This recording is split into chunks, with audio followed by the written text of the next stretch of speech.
Welcome back to Turning Hard Times into Good Times. I'm your host, Jay Taylor, and I'm really pleased to have with me once again Glen Downs. He's the Chief of Staff to U.S. Congressman Walter Jones. Glen's entire bio is at the Voice America Business Channel website, my page on that website, so go there and read more about Glen. Don't want to take more time because we're too cramped for time as it is. So welcome, Glen. Thanks for joining me. Thanks, Jay, for having me back. Really good to have you. Now, I want to ask you about some things. We could talk about what the chit-chat about Washington, but I'd like to get down to some of what I think are some of the most important things happening in the world right now. One is a headline from the Financial Times this past Friday. U.S. attacks the U.K. over China's stance.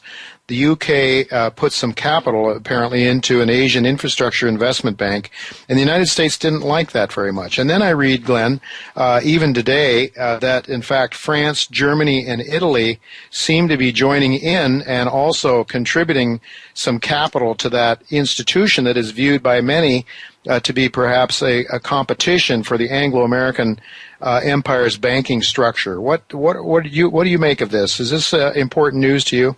Well, I think it is, Jay, along with a lot of other things. It's another sign that the post-World War II financial architecture that was set up, included the Bretton Woods Agreement, the currency pegs, which are now long since gone, the International Monetary Fund, the World Bank. All of that is fraying at the edges. And one of the things that was indicative of all of those institutions is the United States was and is and has been a central player and one of the dominant player, let me put it that way, the dominant player in all of those institutions, and that seems to be coming to an end writ large. And this particular news item that you just cited indicates that we've had people that have been post-World War II allies in a very close way that seem to have at least be hedging their bets. So that ought to have everybody's attention, I think. Yeah, I would think so. And, Glenn, it was Richard Nixon who unilaterally decided, that he wasn't going to allow the dollar to be attached with gold when de Gaulle and other countries, but I think primarily France, was saying, give us the real money, don't give us your junk created out of nothing dollars, give us gold. And so the gold started leaving the coffers of the United States, and Nixon said, well, no, hell with you, de Gaulle, we're going to just stop giving you gold. And so the United States unilaterally set up this post-Bretton Woods scenario, which I think has been an absolute disaster. What do you think? Well, it's interesting perversely when Nixon unpegged the gold to the U.S. dollar, at least, and of course that was the last peg, official government peg, where foreign central banks could come and exchange their dollars for U.S. gold. When they did that also removed the limits for all kinds of borrowing here in the United States, not only by the United States government, but by all kinds of private institutions, individuals and firms as well. Sure. Because most money is created through the commercial banking system. That's what the fractional reserve banking system is all about. So it unhinged the quantity of money from that could be produced through that system from obviously that hard peg with gold. Perversely, I think part of the reason why we're having elements of deflation now, or the urge to delever, is because so much of that, the dollars that are out there, unlike Zimbabwe or someplace like that, they are debt-based dollars. They were lent into existence through the commercial banking system. So you've got everybody, the whole world, all these dollars means that somebody's on the other side, which means that the whole world is perversely short dollars. So when you start having deleveraging impulses, there's a tremendous demand for dollars to meet liquidation pressures. So that's partly why why we see the U.S. dollar surging so much here this year, and why so many people are scratching their heads where they thought they'd see a lot of inflation by now, a lot of headline inflation. They're not seeing it, and we're seeing even in the face of negative interest rates. Yeah. Well, there's no question about that, Glenn. I think you've nailed it in terms of the fundamentals, or let's say the technical aspects of why the dollar is stronger, because it was the largest short position, and now when the system can no longer pay for itself. That is, when the debt becomes too great for the cash flow in the system to service that debt, it has to go into reverse. And when it does, well, guess where the demand is, where you have to sell stuff and buy dollars to repay the margin clerk, essentially, right? Right. Well, that's the old joke is that all debt will eventually be paid. The only question is it paid by the borrower or is it paid by the creditor in the form of default? Yes. And we started to see in 2008, 2009 a really violent deleveraging, and started seeing at that point we saw central bankers and central government, sovereign government, step up and backstop everything to try to reinstate confidence into the system, and that worked. It worked, frankly, better than I thought that it would. But what they didn't do was when the governments and central banks stood up and became the borrowers of last resort, kind of keep the leverage game going. They couldn't ultimately, they may have reinstated confidence, but they couldn't change the laws of mathematics. And now, just as you indicated, the world economy is really just saturated with debt. And even at not only no interest rates, in some cases negative interest rates, people can't produce enough stuff just to pay the principal. And so we start seeing the great unhinging begin. And the really scary thing is that obviously the way the money supply grows under our current system is that new money is lent into existence. And where does the money come from to pay the interest on the money that had previously been borrowed into existence?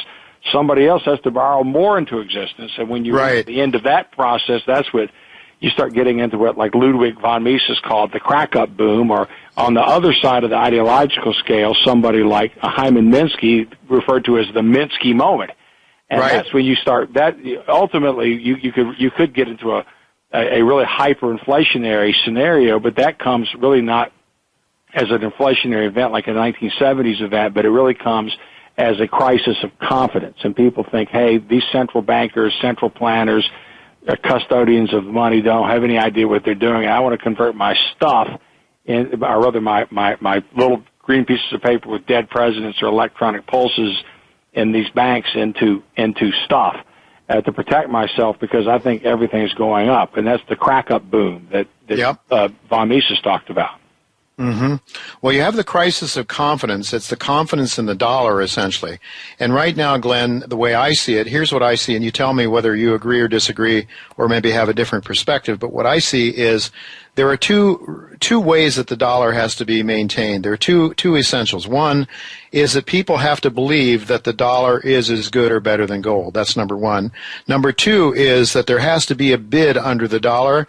Henry Kissinger went off after Nixon detached gold from the dollar, went off and worked a deal with the Saudi Arabians to ensure that oil transactions would be paid for in dollars, thus providing a bid under the dollar. That there would be a bid under the dollar, because if everybody had to use dollars to buy their oil, then that would that would give the dollar some value. And we've had people on my radio show like John Perkins, Confessions of an Economic Hitman, a lot of other people. I think Rickards would agree with this, that part of the idea is that you have to keep the military-industrial complex has to be out there to ensure control of the oil markets. Do you think there's anything, would you agree or disagree with that thesis? That those are two things that have to be maintained? The evidence seems to suggest that there's something to it. Obviously, if you take a look at the countries where the United States has been involved in the Middle East, they all had one thing in common, and this may not be the only, it certainly probably is not the only reason why the U.S. has had the involvement in the Middle East, but many of those countries had begun discussing either conducting oil transactions in something other than the dollar, or standing up some sort of competing currency. And Mr. Gaddafi, who went from being a pariah to being an ally of the United States. You don't have to go back very far. You can find pictures of Mr. Gaddafi and Mr. Obama together. Then suddenly he became a pariah again, and talked about establishing a gold-backed African dinar, and he was liberated, quote unquote. And one of the first things we did before, while the shooting was still going on, was to help the rebels, which did not yet control the country, set up a Western-style central bank. And I think the gold that existed there in the country was taken for safekeeping someplace else. So you start seeing that, and that seems to indicate that there is some relationship between the effort to preserve dollar hegemony and military activity in that part of the world. What is your boss's view with respect to the U.S.-Russian relations right now? Could you talk about that possibly?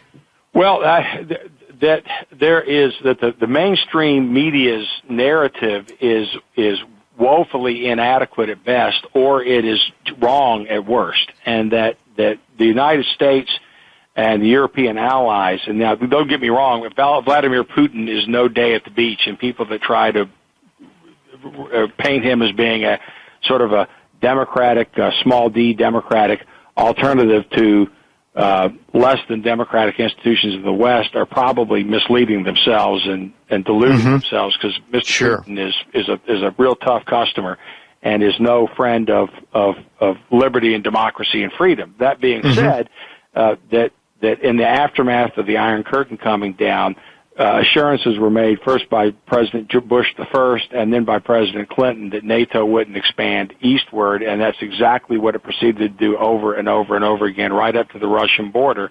And then, of course, Miss Victoria Nuland was famously caught on tape.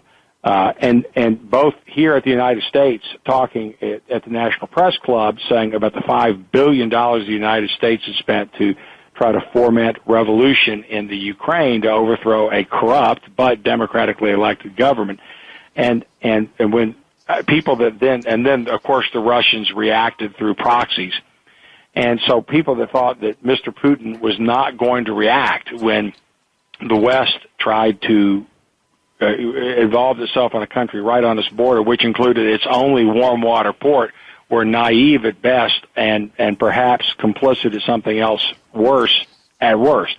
So the whole narrative with Russia right now is wrong, but the number one thing he thinks beyond that is that the situation in the world as a consequence is far more dangerous than most people realize, and it's far more dangerous than is being reported on the nightly news. And the notion that the United States is sort of the cop on the beat, needs to go over and clean up some mess that we presumably had no hand in, even though we probably do have something of a hand in it. But the idea that we're not going to we're going to be poking the Russian bear, the nuclear armed Russian bear, is far more dangerous than most people realize, and thus the world situation is far more fragile and dangerous than most realize. Well, I'm afraid he's right about that. A few minutes left here yet. 4 minutes, my engineer is telling me. My friend David Jensen sent out to his a list of his friends a message noting that, quote, an interview with Russian Deputy Evgeny Fedorov alleged that the Nemtsov assassination was a failed Maiden-style trigger event to bring chaos to Russia. If Fedorov's allegations are believed in Russian government circles, it would seem reasonable for Putin to disappear from sight for 10 days after such an event, while the situation was assessed as he has, in fact, as he had, in fact, disappeared. The troubling statement by Fedorov is that there will be coup attempts after coup attempts now in an effort to bring down Russia. If this allegation of U.S. provocation with the Soros-style color revolution in Russia is true and visible, perhaps it is a triggering event of the European nations to start migrating to align themselves with the BRICS axis. End of quote. Now, that all seems to make some sense to me. We were mentioning a little while ago about how France and Germany and Italy are joining England now. I mean, these are considered to be some of our closest allies in setting up that financial institution in China. And also, though, I find it very interesting. We were talking a moment ago, you were talking about how the countries that choose not to use U.S. dollars in trade, and especially in oil trade, are considered rogue nations. Well, now we have countries like Canada, Australia, New Zealand. Those kinds of countries have made agreements with China to avoid U.S. dollars in their trade as well.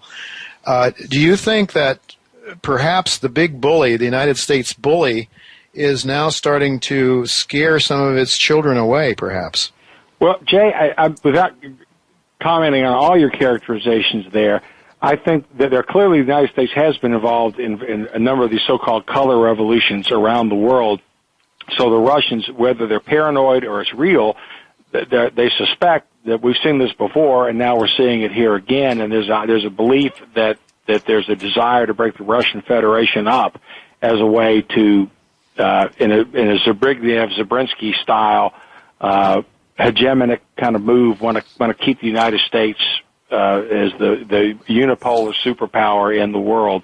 The problem, I think, with the Europeans is that they are bearing the brunt right now of the difficulty associated with the sanctions. And the European economy is really in worse shape, a lot worse shape than our economy is right now. So they are bearing the brunt of these sanctions, and there seems to be a larger and larger element over there saying no mas. And again, this is indicative of that post-World War II architecture we've known since 1945 or so, breaking up into something new and something we can't really yet anticipate. Yeah, indeed, and it's from my viewpoint, it's very parasitic. And whilst I'm an American and may have benefited from it indirectly, it is just wrong. And ultimately, Pinocchio's nose is out there for everybody to see. And it seems to me more and more people are starting to realize that they've been ripped off by a dollar that has absolutely no value, but is perceived to have value thanks to the con artistry of our country. Well, Glenn, we're out of time. Thank you so much for joining me. It's really always a pleasure having you on. We'll look to do it again sometime soon. Thank you for all you do, Jay.